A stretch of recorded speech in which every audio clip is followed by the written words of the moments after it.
नमस्कार प्रणाम मित्रों। जय माताजी, जय श्री कृष्ण। मित्रों, जिगर અને જાનવી લગ્નના 4 વર્ષ પણ પ્રેમ એવો ને એવો જ। આજે પણ બંને જાણે પ્રેમી પ્રંખીડા એકમેકની ખુશીઓનું સતત ધ્યાન રાખતા રખે ને ત્યારે કોઈ વાતે બેમાંથી એકનું મન દુભાય તો વાંક કબૂલી તરત પરિસ્થિતિને હળવી કરી લેવામાં બંને પાવરતા।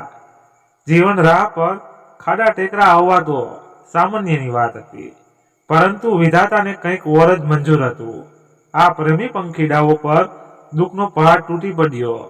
કેટલાક દિવસોથી જાનવીને થાક લાગતો હતો, ભૂખ સાવ ઓછી થઈ ગઈ હતી, દવા લેતી હતી, પરંતુ ખાસ ફરક નહોતો પડતો। જીગરના કહેવા છતાં જાનવી ડોક્ટરને ત્યાં જવા તૈયાર નહોતી થતી। બધું નોર્મલ છે, લાગે હવે કોઈ વાર થાક આરામ કરી લઈશ એટલે સારું થઈ જશે કહી તે વાત ટાળી દેતી। એક સવારે ચક્કર આવતા તે બેભાન થઈ ગઈ। પાડોશીની મદદથી જાનવીને તાત્કાલિક હોસ્પિટલ લઈ જવાય। કેટલાક પ્રાથમિક ટેસ્ટ કરાયો, બીજા 1-2 એડવાન્સ ટેસ્ટ માટે બ્લડ સેમ્પલ લેબમાં મોકલી અપાયું। ત્યારે તો સામાન્ય દવાઓ લઈ બધા ઘરે પરત આવ્યા।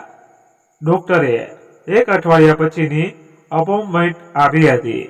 અઠવાડિયા પછી ફરી બંને ડોક્ટરને મળ્યા। જાનવીને છેલ્લા સ્ટેજનું બ્લડ કેન્સર આવ્યું। ડોક્ટરના નિદાન મુજબ જાનવી થોડા સમયની મહેમાન હતી। જીગર ઊંડા આઘાતમાં સરી પડ્યો। સમય સૂચકતા વાપરી જાનવીએ સ્વસ્થતા કેળવી। તેણે જીગરને આશ્વાસન આપતા કહ્યું, જાન, આપણા લગ્ન જીવનના આટલા વર્ષોમાં આપણે કોઈ પણ પરિસ્થિતિમાં નાસીપાસ નથી થયા।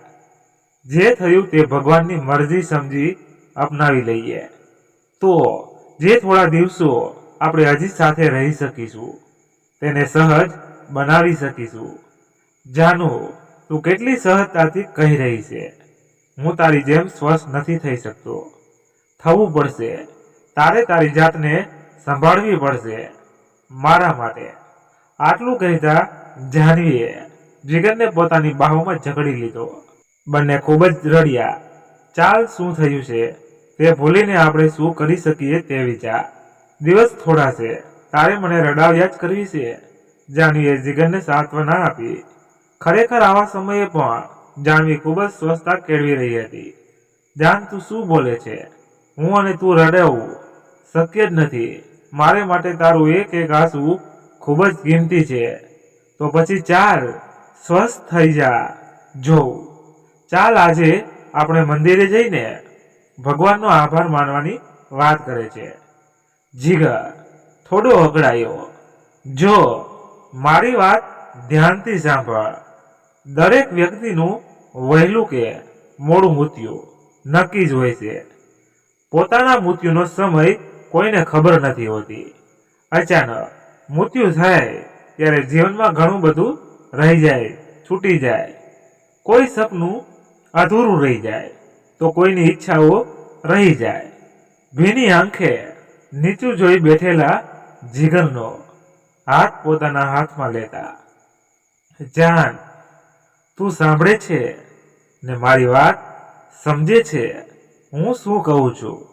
જો આપણે કેવા નસીબદાર છીએ, મને મારા મૃત્યુનો સમય ખબર પડી ગઈ। હવે હું મારી ઈચ્છાઓ, સપનાઓ તને જણાવી દઉં તો તું એ પૂરા કરી શકે। તો આ માટે મારે ભગવાનનો આભાર માનવો છે। હે, તું મારી ઈચ્છાઓ પૂરી કરીશ ને? બોલ ને બકા, તું ખુશી ખુશી મને વિદા કરીશ ને? તું જાણે છે ને, મને તારો ઉદાસ ચહેરો જરાય ગમતો નથી। તારી આંખોના આંસુ મારા જીવનના છેલ્લા દિવસોને અઘરા બનાવશે। હું ભારે અહીંયા દુઃખી થઈને જવા નથી માંગતી, કહેતા જાનવી પણ ધ્રુસકે ને ધ્રુસકે રડી પડી। બંને એકબીજાને બાહોમાં ભરી લઈ જાણે છેલ્લી વાર રડી લીધું। થોડી વાર બંને સ્વસ્થ થયા અને મંદિરે જવા નીકળ્યા। મંદિરે પહોંચી બંનેએ ભગવાનને પ્રાર્થના કરી. પ્રસાદ લીધો. ત્યાંથી તેઓ તેમની પ્રિય જગ્યાએ મરીન ડ્રાઈવની પાળી પર જઈને બેઠા. જીગરનો હાથ હાથમાં રાખી તેના ખંભા પર માથું ઢાળી જાનવી ક્યાંય સુધી બેસીને દરિયાના મોજાઓને કિનારે આવી અફડાઈને ચૂર ચૂર થતા જોઈ રહી. થોડી વાર પછી બંને ઘરે પરત આવ્યા. રાત્રે સૂતી વખતે જાનવીએ જીગરને કહ્યું, જાન, કાલથી રેડી રહી છે. હું અવનવીની ઈચ્છાઓ કરીશ, તારે પૂરી કરવાની છે. હેને? તે પણ હસતા હસતા, કાલથી કોઈ રડાકૂટા નહીં. મારે તને રોતડું રોય નહીં, પણ સદાબહાર દેવાનંદ જીતેન્દ્રના રૂપમાં જોવો છે. કાલથી નવી સવાર, નવો દિવસ અને નવી ઈચ્છા. સમજ્યો? હા જાનુ, કાલથી જો હું તને જેવો જોવો હોય તેવો બનીને બતાવીશ. હું તને વચન આપું છું કે આજથી હું તારા ચહેરા પરથી ખુશીને ક્ષણભર માટે પણ ગાયબ નહીં થવા દઉં. ચાલ હવે વહેલી સૂઈ જા. વહેલી ઉઠીને મને તારી ઈચ્છા જણાવજે. મારી પણ ઇંતજારી વધી ગઈ છે. તે રાતે બંનેએ એકબીજાને ખૂબ જ વહાલ કર્યો. જાનવી બધું ભૂલાવીને નાના બાળકની જેમ જીગરને લપટાઈને સૂઈ ગઈ. સવારે જાનવીના ઉઠતા પહેલા જીગર ઉઠી ગયેલો. કદાચ તેને ઊંઘ જ નહીં આવી હોય.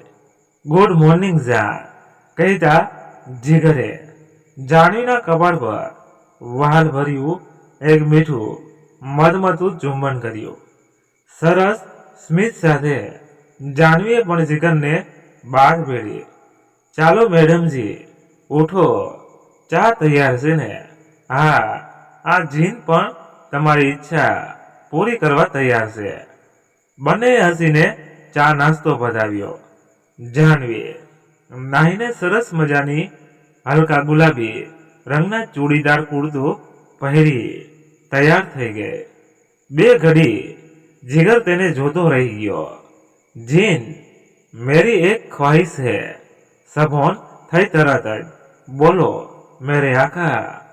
જીગરને જાનવીનો હાથ પોતાના હાથમાં લઈ સોફા પર બેસાડતા પૂછ્યું, જાન, આજે તું મને એક સરસ મજાની લવ સ્ટોરી સંભળાવ.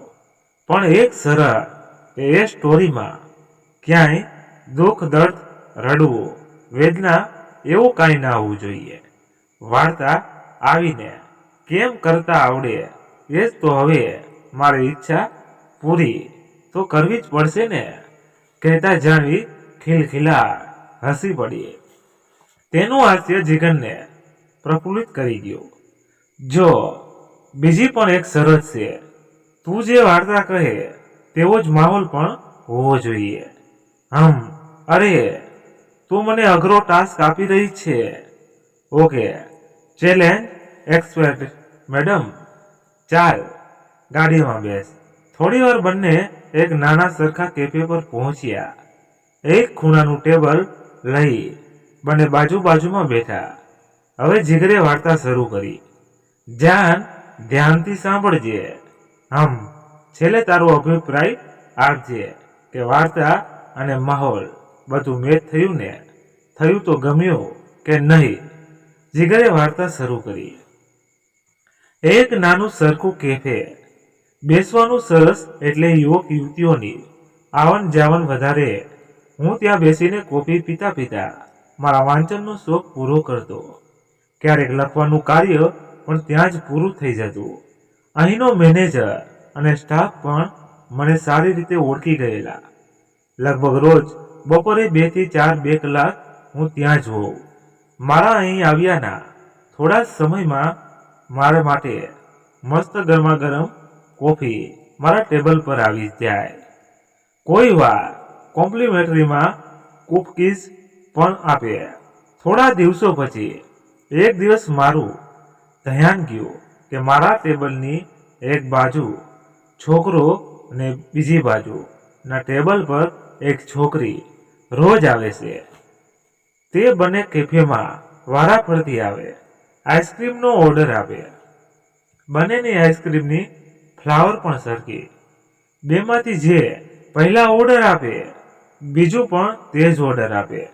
જો ચોકલેટ તો બંનેનો ચોકલેટ, અને સ્ટ્રોબેરી તો બંનેનો સ્ટ્રોબેરીનો જ આઈસ્ક્રીમ હોય. આઈસ્ક્રીમ ખાવાના બહાને બંને એકબીજાને જુએ ને આછું આછું મલકાય. ખાવાનું તો અભિનય માત્ર, બાકી આઈસ્ક્રીમ પીગળી જાય એટલે આવ્યા હોય એમ જ વારાફરતી જતા રહે. આ એ બંનેનો નિત્યક્રમ બની ગયેલો. એ બંનેને જોવા એ મારો નિત્યક્રમ બની ગયેલો. ધીમે ધીમે બંનેમાં ઈશારાથી વાતો થવા લાગી. થોડા દિવસ આમ જ ચાલતું રહ્યું. પછી એક દિવસ છોકરાએ પેપર નેપકિન પર કંઈક લખ્યું. તેણે ઊભા થઈ તે પેપર નેપકિન પેલી છોકરીને આપી નીચું જોઈ કેફેની બહાર નીકળી ગયો. બીજા દિવસે છોકરીએ કંઈક લખ્યું ને બહાર નીકળતી વખતે છોકરો તે લઈને નીકળી ગયો. આમ સંદેશાઓની આપ-લે થવા લાગી. હું મનમાં આ બધું જોઈ મલકાતો હતો. મને તો લખવા માટે નવી સ્ટોરી મળી ગઈ હતી. આ બધા ઘટનાક્રમનો હું સાક્ષી, પણ મારી સાથોસાથ આઈસ્ક્રીમ પણ એમના પ્રેમનો સાક્ષી. થોડા દિવસો સુધી આ રીતે જ આઈસ્ક્રીમ પીગળ્યા કર્યો. થોડો હું પણ પીગળતો હતો. એક દિવસ હું થોડો મોડો પહોંચ્યો કેફેમાં. પ્રવેશતા જ મેં જોયું તો બંને એક જ ટેબલ પર બેસી એક જ કપમાંથી આઈસ્ક્રીમ ખાઈ રહ્યા હતા. હવે પીગળવાનો વારો એમનો હતો. વાર્તા પૂરી. બોલ, હવે તું પણ પીગળી કે નહીં? કેવી લાગી મારી વાર્તા? હવે વાર્તાનો માહોલ જીગરના સ્પર્શે જાનવીને જાણે એ વાર્તામાંથી બહાર કાઢી. અરે વાહ જાન, તું તો પહેલા દિવસે જ बाजी मारी गयो।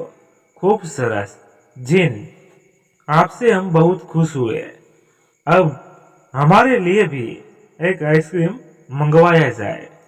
बनेना हास्य थी कैफे जाने खुशनुमा थई गयो।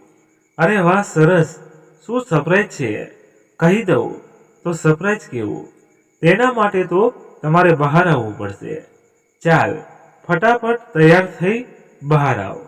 जाह्नवी नाहीने तैयार थईने आवी। आजे तेने जांबुडी रंगनुं स्लीवलेस टॉप अने सफेद रंगनो पेન્ટ पहेर्यो हतो। शेम्पू करेला वाळनी मादक सुगंधित तरबत थती ते जिगरनी एकदम नजीक आवी बोली, क्यां छे मारी सरप्राइज? जिगर तेना हाथमां हाथ राखी बहार बारामदामां लई जाय छे, ज्यां तेने टेबल खुर्सी मूकी ब्रेकफास्टनी तैयारी करी हती। टेबलनी वचमां सरस मजानो फ्लावरवास अने तेमां जाह्नवीना फेवरेट गुलाबना फूलो मूक्या हता। जाह्नवीना चेहरा परनुं स्मित वातावरणने वधु प्रफुल्लित करी रह्युं हतुं। जानू, हवे तारो वारो, नास्तो शरू कर।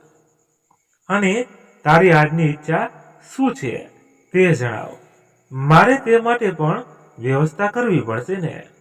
जाह्नवीना गाल पर वहालथी चीमटी भरी जिगर मलकायो। जान ते गई काले खूब ज सरस वार्ता करी। चाल आजे पण आवी ज कोई वार्ता कहे।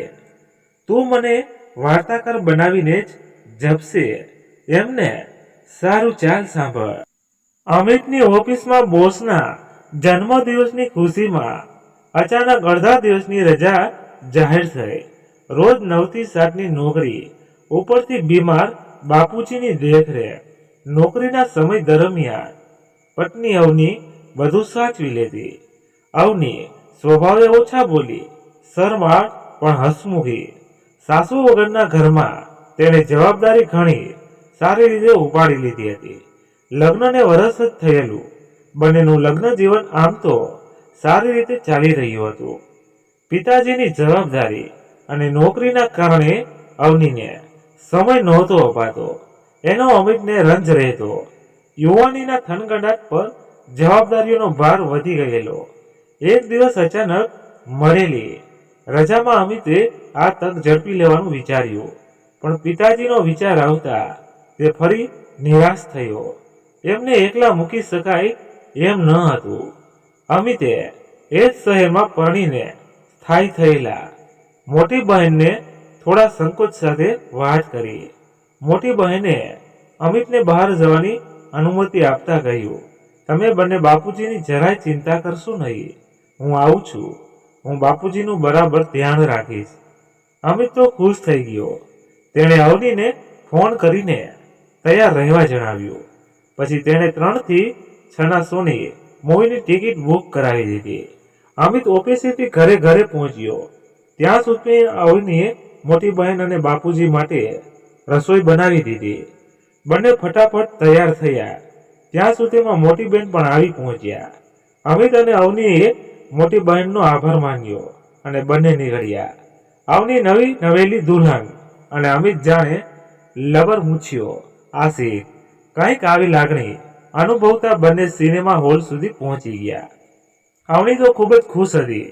તેને મૂવીનો ખૂબ જ શોખ, એમાંય પાછું તેના પ્રિય હીરોનું મૂવી. બંનેએ હાથમાં હાથ પરોવી ખૂબ ખુશ હતી. તેને મૂવીનો ખૂબ જ શોખ, એમાંય પાછું તેના પ્રિય હીરોનું મૂવી. બંનેએ હાથમાં હાથ પરોવી ખૂબ જ ખુશી સાથે મૂવી જોયું. મૂવી પૂરું થયા પછી અમિત અવનીને બીચ પર લઈ ગયો. આજે અવની ઈચ્છાઓ જાણે અચાનક એક સાથે પૂરી થઈ રહી હતી. અવનીના ચહેરા પર રોમાંચ પૂરબહારમાં ખીલ્યો હતો અને એ ખીલેલો ચહેરો જોઈ અમિતના ચહેરા પર રોમાંચ ખીલી ઉઠ્યો હતો. તે આજે થોડો વધુ છેલબલાઉટ થઈ ગયો.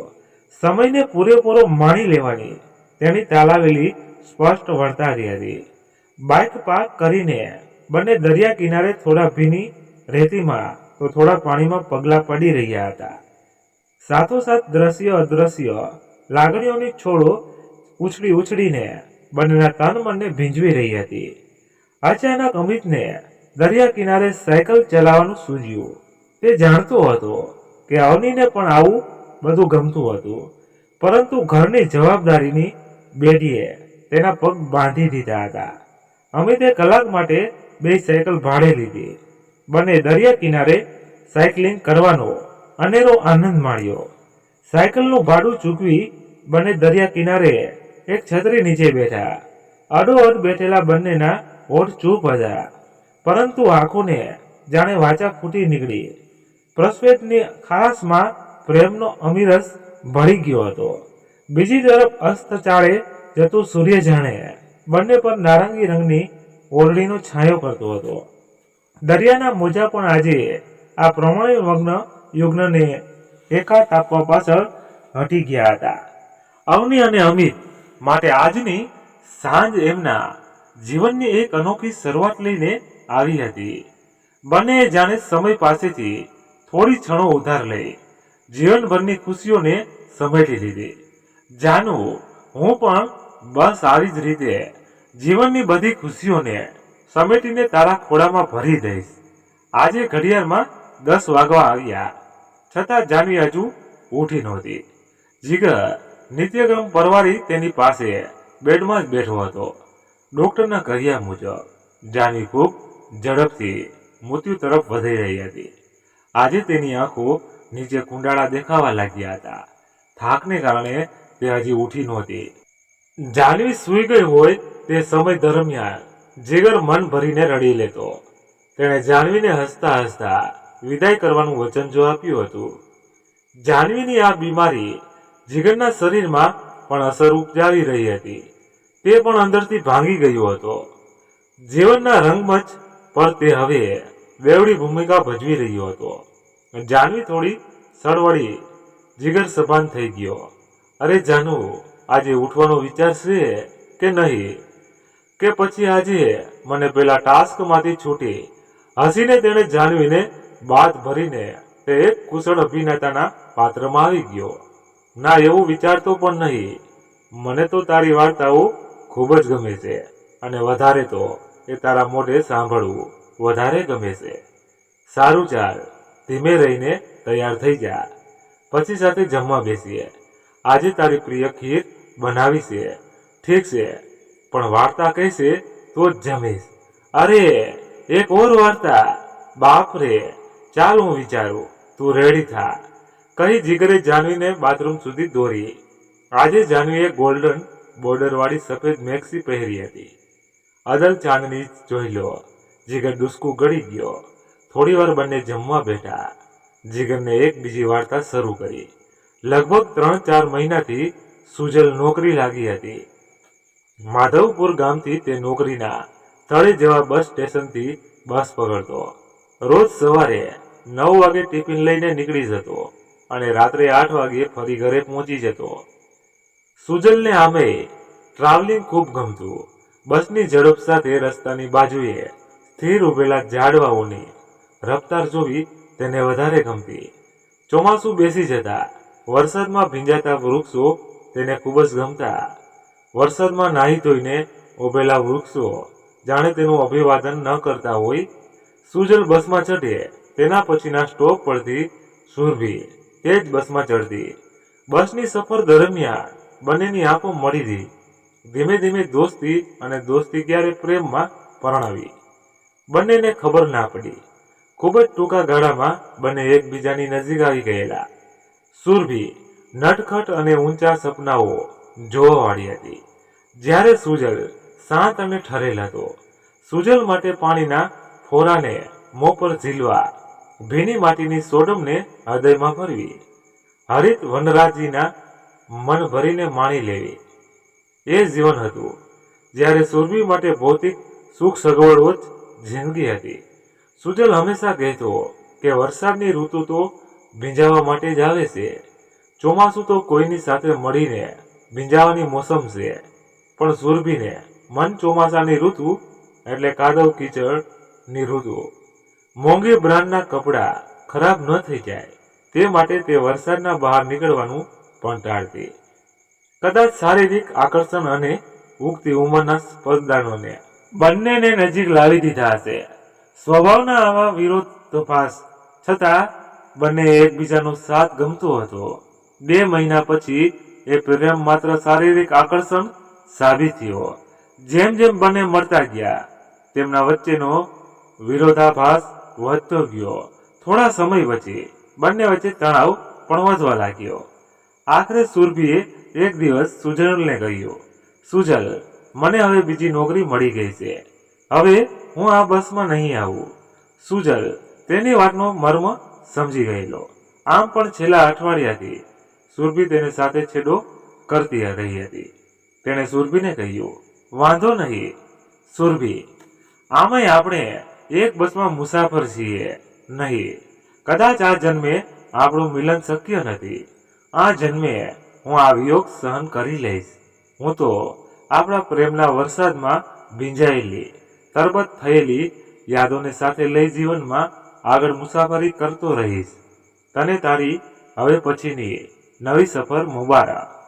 સુરભીએ ભલે સાગરનો સાથ છોડી દીધો, પણ હું કોઈ વાત તે તારો સાથ નહીં છોડવાનો. જિંદગીના છેલ્લા શ્વાસ સુધી હું તારી સાથે જ છું, યાદ રાખજે. કહી જીગરે જાનવીને કમરમાંથી પકડી લઈ બાહોમાં ભરી લીધી. આજે પણ જાનવી મોડી ઉઠી. તેનામાં અશક્તિ વધી રહી હતી. જાનુ, હમણાંની હું બહુ મોડી ઉઠું છું. આ સારી ટેવ નથી. તારે ઘણું કામ કરવું પડે છે. જાનવીએ નિરાશ વધને કહ્યું, અરે પગલી, તારે આરામની જરૂર છે. રહી કામની વાત, તો એ તો શારદા માસી આવે ત્યારે તેઓ રસોઈની સાથે વધારાના કામ પણ કરી જ લેશે ને. એ બંદા તો પૂરા આપકી સેવા મેં હે જાન. આજે ક્યાંય બહાર લઈ જાને, ઘરમાં જેલ જેવું લાગે છે. મારો દમ ઘૂંટાય છે. સારું ચાલ, તું તૈયાર થા અને તારે ક્યાં જવું છે તે વિચારીને કહે.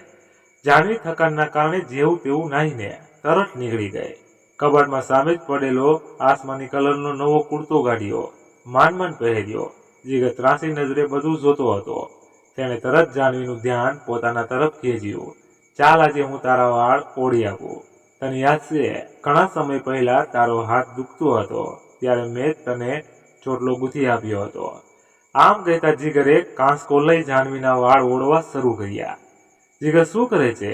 જરા ધીરે, મને ખેંચાય છે. આજે જાનવી થોડી ચીડાઈ ગઈ. જીગર સમજતો હતો. તેણે બાજી સંભાળી લીધી. ઓહો, મારી ડિરેક્ટિક ડાર્લિંગ, સારું સારું, ધીમેથી કરીશ હો. જીગરે 2 વાર કાંસકો માર્યો. ત્યાં તો તેનો હાથ જાણે થીજી ગયો. તેના હાથમાં જાનવીના વાળની આખી શેર હતી. વાળ ઉતરતા એ પણ એક સૂચન હતું કે હવે સમય કેમ અટકી ગયો. અરે મારી વાલી, તને ખેંચાય નહીં એટલે ધીમેથી કરું છું. તેણે જાનવીથી પૂછવું પાઈ બધું સમેટી લીધું. ચાલ આજે આપણે લોંગ ડ્રાઈવ પર જઈએ. રસ્તામાં હું તને વાર્તા પણ કહેતો જઈશ, હે ને? બંને નીકળ્યા. જીગરે રસ્તો એ રીતે પસંદ કર્યો કે જરૂર પડે તો ડોક્ટરની મદદ તરત મળી જાય. તેણે વાર્તા શરૂ કરી. બાળ વિધવા થયેલી કુસુમ આજે 21ની થઈ ગઈ. જિંદગી ઘણી અઘરી હતી, પણ મા દીકરી જેમ તેમ કરી ગાડું ગબડાવી લેતા. કુસુમની માત્ર એક જ સખી હતી, સુમી. એ પણ પરણી ગઈ. સમાજના નિયમો અને જૂનવાણી વિચારની માતા. મન મારીને કુસુમ જીવતી હતી. તેનું જીવન સાવ બેરંગ થઈ ગયું હતું. લગ્ન પછી સુમી તેના પતિ નયન અને દિયર કેશવ સાથે હોળી કરવા પિયર આવી હતી. સુમીના આવવાની કુસુમ ખુશ હતી. કુસુમ અને સુમીના દિયર કેશવે એકબીજાને અચળતી નજરે જોયા. 2 ઘડી કુસુમની નજર તેના પર ઠરી ગઈ.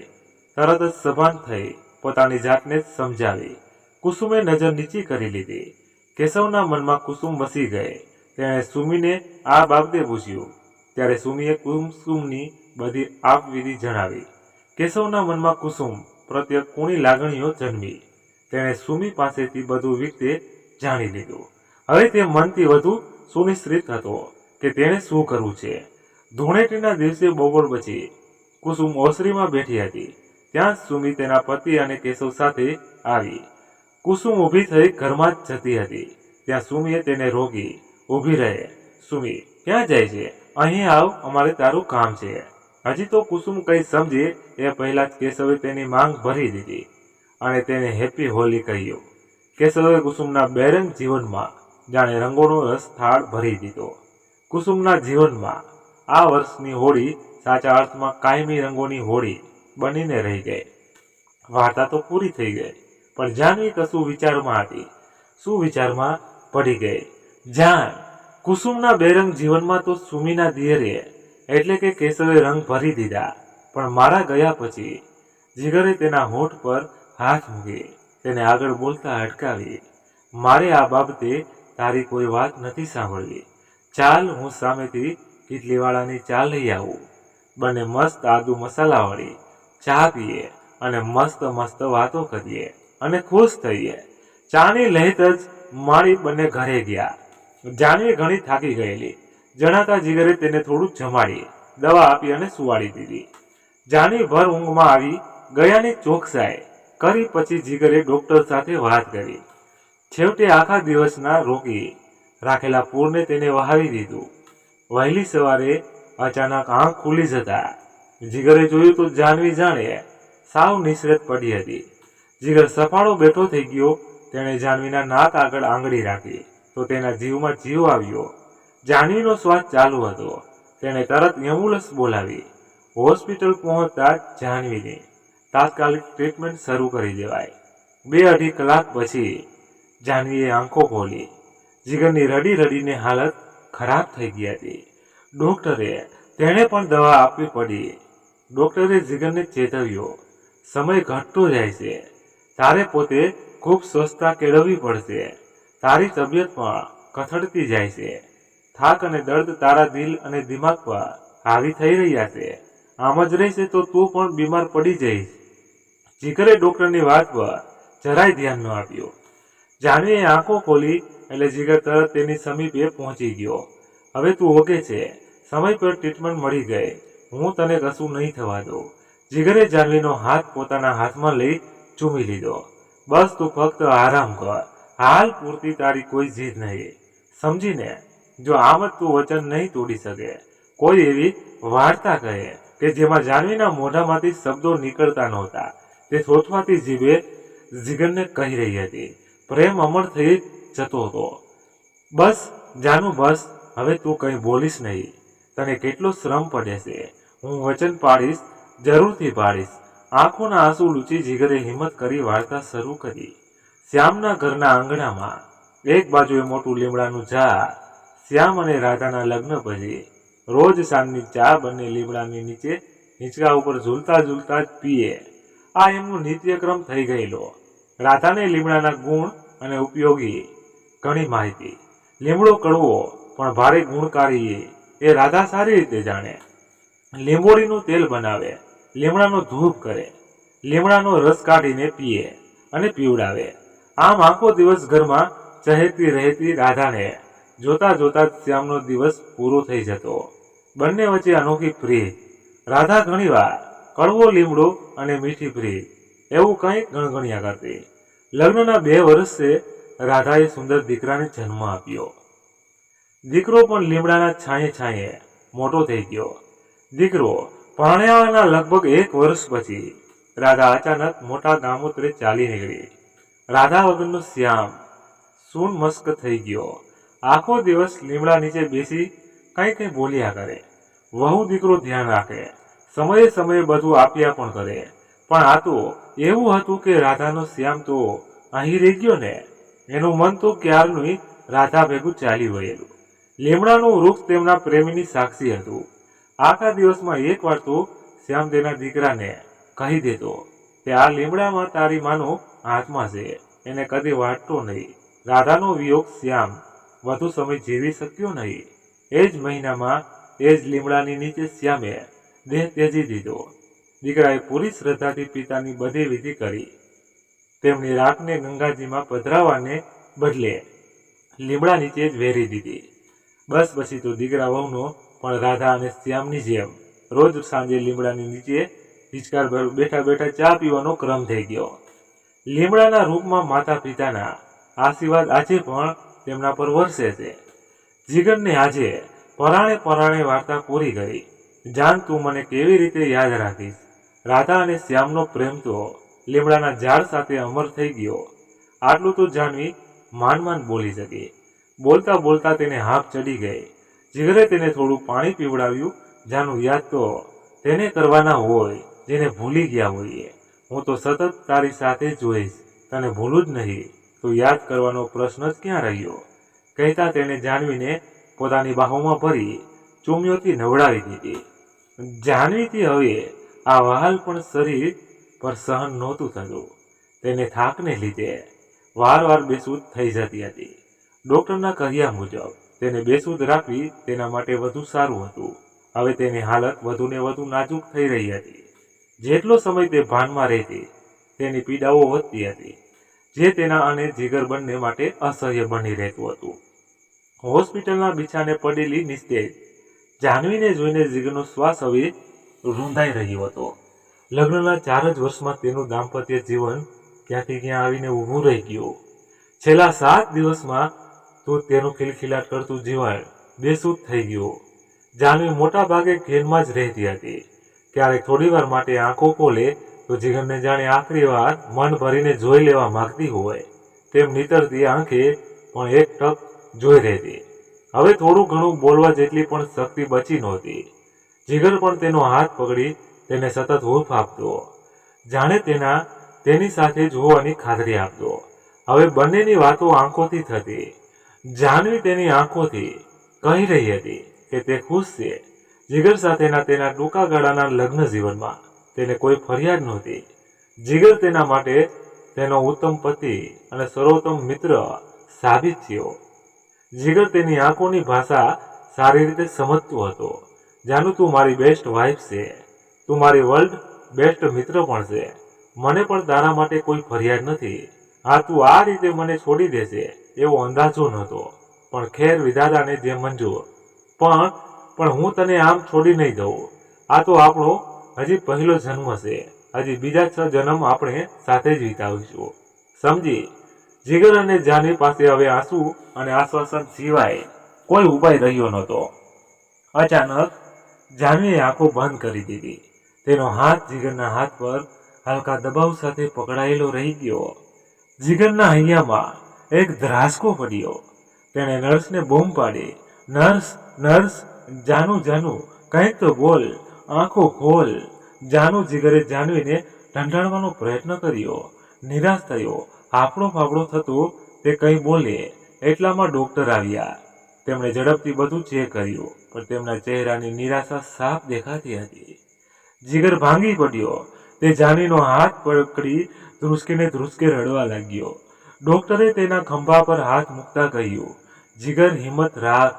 હાલ તો જાનવી કોમામાં સરી પડી છે, પણ તારે કોઈ પણ પરિણામ માટે પણ તૈયાર રહેવું પડશે. ડોક્ટરના મોઢામાંથી કોમા શબ્દ સાંભળતા જીગરે બે હાથે આંસુ લૂસ્યા. ડોક્ટરની વાતને અનસુની કરી. તે જાનવીને વહાલ કરવા લાગ્યો. ઘડીમાં તેના ચહેરાને પંપાડે, તો ઘડીમાં તેના માથામાં હાથ ફેરવે, તો વળી તેના કપાળે ચુંબન કરે. ડોક્ટરને હવે ડર લાગી રહ્યો હતો કે ક્યાંક જીગર આ આઘાત સહન કરી શકશે કે નહીં, ક્યાંક તેની માનસિક હાલત ખરાબ ન થઈ જાય. તેમણે જીગરને ખૂબ સમજાવ્યો, પણ તેઓ નિરાશ થયા. તેમણે જીગરને થોડી હાશ થાય તેવા વિચારે કહ્યું, જીગર, જો બેટા, જાનવી હજી અહીં છે. તે મને સાંભળી શકે છે.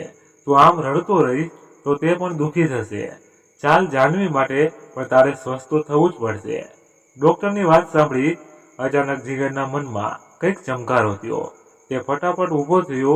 તેણે પાણી પીધું અને તે ફરી એક ટેબલ ખેંચી જાનવીના બેડ પાસે બેસી ગયો.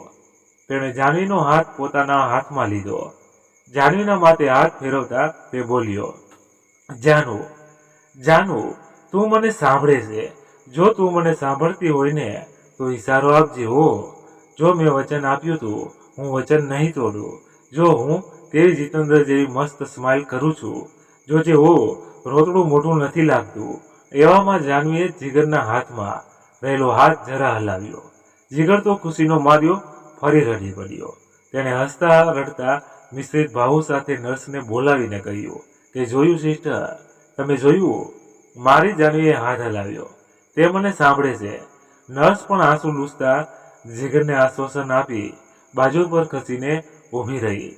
સેમી સ્પેશિયલ રૂમ હોવાથી એક જ રૂમમાં બે બેડ હતા.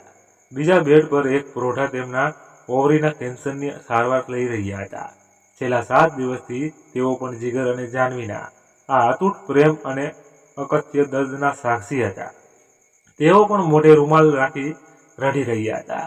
જાનુ, તું મને સાંભળી શકે છે ને? ચાલ, આપણી વાર્તાને આગળ વધારીએ. હું વાર્તા શરૂ કરું છું હો, તું સાંભળજે ને.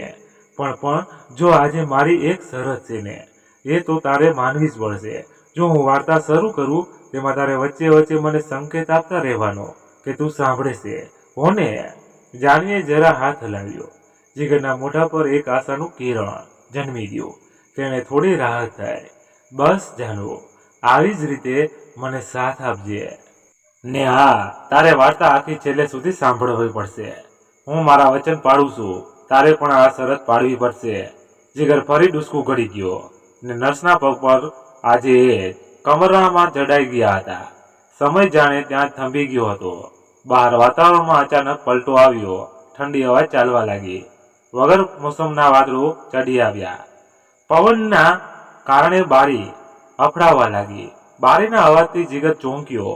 આજનું માવઠું તેના મનમાં વીજળીની ગતિએ ત્રાટક્યું. જીગરનું મન આશંકાઓથી ઘેરાઈ ગયું હતું. નર્સે અને પેલા પ્રોઢ બંને પણ એકબીજાની સામે જોઈ રહ્યા, જાણે બધા કોઈ અમંગળના એંધાણ માણી રહ્યા હતા. જાનુ, મેં તને અત્યાર સુધીનો જે 6 વાર્તાઓ સંભળાવી તે બધી કોઈને કોઈ રીતે આપણા જીવન સાથે સંકળાયેલી હતી. આ 6 વાર્તાઓ આપણા સપ્તાહદીના 6 ફેરા અને 7મો ફેરો તે આપણું જીવન. જોને બગા, આપણું જીવન પણ એક વાર્તા જ બની ગયું ને. આટલું બોલતા જીગરનું ગળું ભરાઈ આવ્યું. જીગર જાનવીનો હાથ પોતાના હાથમાં લઈ ચૂમી રહ્યો હતો. તેની આંખો આજે તેનું કહ્યું માનતી નહોતી. આંસુઓની ધારા જીગરના હાથ પરથી વહીને જાનવીના હાથ પર ભીંજાવી રહી હતી. જાનુ, તારા વગર તો હું કેવી રીતે, કહેતા તેનાથી મોટું ડૂસકું લેવાઈ ગયું. ત્યાં જ જાનવીએ ફરી ઈશારો આપ્યો. હા, હું નહીં રડું. ચાલ, આપણી વાત આગળ વધારીએ હો ને? તું તો મારી સાથે જ રહેજે. બધું સાંભળજે. જો સાંભળ. પીગળતી લવ સ્ટોરી એ આપણો પ્રથમ નજરનો પ્રેમ હતો. યાદ છે? આપણે પહેલી વાર એક વક્તૃત્વ સ્પર્ધા દરમિયાન કાનપુરમાં મળ્યા હતા. બસ તને જોતા જ હું પીગળી ગયેલો. વળી પાછા ફરતી વખતે જોગાનું જોગ બંને એક જ ટ્રેનમાં પ્રવાસી હતા. મુંબઈ પાછા કરતી વખતે બંનેની વર્ત સામસામે હતી. આપણને મેળવવાનો ભગવાનનો એ ઈશારો જ હતો. પહેલી જ મુલાકાતમાં મેં તારો નંબર લઈ લીધેલો, યાદ છે ને? સફર પૂરી થતા સુધીમાં તું પણ તો પીગળી જ ગયેલી હે ને? કદાચ એટલે જ તે પણ મને તારો નંબર તરત જ આપી દીધેલો. જાનવીએ આંગળીઓ હલાવી ને ફરી જીગરને ખુશીના માર્યા તેના હાથને ચૂમી ભરી લીધી. અચાનક જીગરનું ધ્યાન ગયું કે તેણે જાનવીનો જે હાથ પકડી રાખ્યો છે તે હાથની નસો લાલ થઈ ફાટ થઈ રહી હતી. જીગર ચમક્યો. તેણે જાનવીનો હાથ હળવેકથી નીચે મૂકી સિસ્ટર સામે જોયું. સિસ્ટરે કશું પણ બોલ્યા વિના સભાનપણે જીગરને ઈશારાથી સંકેત આપ્યો. જીગરે થોડી ઝડપ સાથે ફરી વાત આગળ શરૂ કરી. જાનુ, બીજી વાર્તા, અવનવીની વાર્તા. અનોખી શરૂઆત અવની અને અમિતના જીવનની અનોખી સફરની વાર્તા હતી. મુંબઈથી આવ્યા બાદ આપણી મુલાકાતનો સિલસિલો ચાલ્યો. આપણી મુલાકાતો ક્યારેય પ્રેમમાં પરણાવી ગઈ તેની આપણને પોતાને પણ ખબર નહોતી રહી. લગભગ ત્રીજી મુલાકાતમાં જ આપણે બંને જાણી ગયેલા કે આપણે બંને જ અનાથ છીએ અને કદાચ તે કારણે પણ આપણે બંને એકબીજા પ્રત્યે વધુ જલ્દી લગાવ અનુભવી શક્યા. 6 મહિનામાં જ તારી વુમન્સ હોસ્ટેલ વોર્ડન લલિતા દેવીની મદદથી આપણા ઘડિયા લગ્ન લેવાયા અને આપણા લગ્ન જીવનની શરૂઆત થયેલી. જીગરને થાક લાગી રહ્યો હતો, કદાચ ઉજાગરા અને રડી રડીને. તે થોડું અટક્યો. ત્રીજી વાર્તા, મેં તને સુજલ અને સુરભીની સફર કાઢી હતી. તને ખબર છે મેં આ વાર્તા કેમ કહી હતી? યાદ છે? મારો મિત્ર હરી, તેનું આપણે બેકઅપ કરાવેલું, તેની ગર્લફ્રેન્ડ શિવાની જે સાવ અલગ સ્વભાવની હતી, પૈસાદાર પિતાની એકની એક દીકરી હતી. તેની સાથે લગ્ન કરી લીધા હોત તો હરીશની આજીવન સહન કરવાનો વારો આવ્યો હોત. આપણે બંને કાયમ પ્રેમમાં હિમાયિત, પણ આવું પ્રેમ સંબંધ તોડવાનું કાર્ય પણ આપણે આપણા મિત્રના હિત માટે કરવું પડ્યું હતું. એ બનાવ પછી હું થોડા દિવસ પણ તું ઘણા દિવસ સુધી અપસેટ રહેલી. સિસ્ટરે તેને થોડું પાણી પીવા આગ્રહ કર્યો. સિસ્ટરની લાગણીને માન આપી એક જ ઘૂંટ પાણી પીને જીગરે ફરી શરૂ કરી. પણ મેં ખૂબ ઝડપથી તેને ફરી હસતી રમતી કરી દીધેલી. આપણા સુખી અને ખુશાલ જીવનની સફર ખરેખર કોઈને પણ આંખમાં આવી જાય તેવી હતી. કદાચ એટલે આ કોઈની નજર જ લાગી. જાનવીનો શ્વાસ ચડી ગયો હતો. મોનિટરમાં લાઈન થોડી ઉપર નીચે થવા લાગી. સિસ્ટરે તરત જ ઇન્જેક્શન મૂકી જીગરના ખંભે હાથ મૂકી થોડી વાર થોભવા રહ્યું. જીગર શૂન્ય મસ્ત થઈ ગયો. થોડી વાર પછી હતપ્રત દશામાં તે સિસ્ટરને પૂછી બેઠો, સિસ્ટર સમજશે ને? હકરમાં ડોક ધૂણાવી સિસ્ટરે પોતે મોઢું ફેરવી ગયા. ચોથી વાર્તા, વાળી કુસુમ. તેની વાર્તા વિધવા કુસુમના જીવનને કેશવ રંગીન બનાવ્યું. તેમ તે પણ મારા બેરંગ જીવનમાં ખુશીઓના તમામ રંગો ભર્યા. ફરી એકવાર મોનિટર પર લાઈન ઉપર નીચે થવા લાગી. જીગરનો ગભરાટ વધવા લાગ્યો. જો જાનુ, તું વચન તોડી નહીં શકે. હજી મારી વાર્તા અધૂરી છે. તું આમ મારો સાથ છોડી નહીં શકે. તેનાથી ન રહેવાતા રડતા રડતા જીગરે જાનવીને બાથમાં ભરી લીધી. એટલામાં ડોક્ટર પણ ત્યાં આવી પહોંચ્યા. તેમણે બધું ચેક કરી ફરી એક ઇન્જેક્શન આપ્યું. જાનવીના ધબકારા ફરી નિયમિત થયા. જીગરની હાલત જોઈ ડોક્ટર પણ બે પળ માટે ડઘાઈ ગયા. તેઓ પણ જીગરને કશું કહી ના શક્યા. ત્યાં સાવ અચાનક જીગર ફરી જાનવી સાથે વાત કરવા લાગ્યો. ડોક્ટર પણ અચંબો પામી ગયા. પછીની વાર્તા યાદ છે ને? પેલી ખિસકોલી વાળી. હે, યાદ છે? રાધાશ્યામ. આ રાધાશ્યામ. જાનુ, આપણો પ્રેમ પણ રાધાશ્યામની જેમ અમર થશે. હું પણ તારી સાથે સાથે જ આવું તો આપણો પ્રેમ અમર થઈ જાય. રાધા અને શ્યામ જેવો આપણો પ્રેમ પણ અમર. આમ એકનું એક બોલતો જીગર બેભાન થઈ ગયો. ડોક્ટરે તેને પણ એક ઇન્જેક્શન આપી સુવડાવ્યો. અડધી રાત્રે જીગરને ભાન આવતા તેણે જોયું કે જાનવી તેની પાસે નથી, પોતે કોઈ બીજા રૂમમાં છે. તે સફાળો બેઠો થયો. ભાગતો બહાર નીકળી તે જાનવીના રૂમ તરફ દોડ્યો. રૂમમાં પહોંચી તેણે મોનિટર પર નજર કરી. એક હાશકારો. તેણે જાનવીનો હાથ પકડ્યો ને બેસવા ગયો. ત્યાં ધડામ દઈને તે નીચે ફર્શ પર પડ્યો. અભાનપણે તેને ખ્યાલ જ ન રહ્યો કે તે બેસવાનું ટેબલ જ નહોતું. બાજુવાળા બેડ પર સૂતેલા પેલા પ્રૌઢ અને જાનવી પાસે બેઠેલા સિસ્ટર બંને પણ એકદમ જાગી ગયા. જીગરે નીચે બેઠા બેઠા જ ફરી જાનવીનો હાથ પકડી લીધો. જો આ છેલ્લી વાર્તા હો ને, જો આ તું આખી વાર્તા સાંભળી લેશે ને, તો આપણે હવે પછીના જન્મમાં પાકું મળી શકીશું. જોજો, મેં તારો હાથ પકડી રાખ્યો છે, તું પણ મારો હાથ છોડતી નહીં. સાંભળી છે ને મારો હાથ ને આખી વાર્તા? હે ને સિસ્ટરની પણ હવે જીગરનું આ દુઃખ જોયું નહોતું જતું. જાહ્નવીના પગમાં તળિયામાં લોહીની ટસરો ફૂટવાની ચાલુ થઈ ગઈ હતી. જીગરનું ધ્યાન નહોતું, પણ સિસ્ટરથી છૂપું નહોતું. તેમની ધીરજનો પણ અંત આવી ગયેલો. તેઓ આંસુ લૂછતા લૂછતા પેલા પોઢાને બેટ તરફ ચાલ્યા ગયા. કદાચ હવે જીગરને અટકાવવાનો પ્રયત્ન વ્યર્થ હતો. જો આ બહાર આજે વરસાદ રમઝટ બોલાવે છે, ચાલ તને વરસાદમાં ભીંજાવું. ખૂબ ગમે છે ને? ચાલ લે જાનુ, ઉઠ ને હવે. જીગર રડતો નહોતો, તેનામાં એક અલગ જ પ્રકારની સ્વસ્થતા આવી ગઈ. સિસ્ટર પણ નવાઈ પામી ગયા. તેમને સહજ જીગર માટે ચિંતા થઈ આવી.